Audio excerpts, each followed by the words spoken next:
సాగు జరుగుతూ ఉంది కాబట్టి ఇది ఆల్రెడీ కొత్త పద్ధతి ఏం కాదు, ఎగ్జిస్టింగ్ క్రాపే.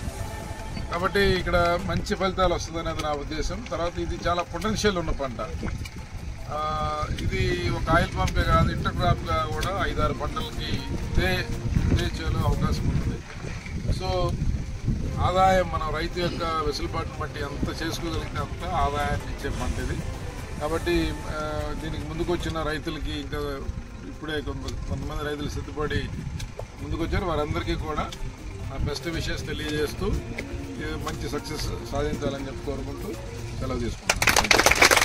దీనికి ముందుకు వచ్చిన రైతులకి ఇంకా ఇప్పుడే కొంతమంది రైతులు సిద్ధపడి ముందుకు వచ్చారు. వారందరికీ కూడా నా బెస్ట్ విషెస్ తెలియజేస్తూ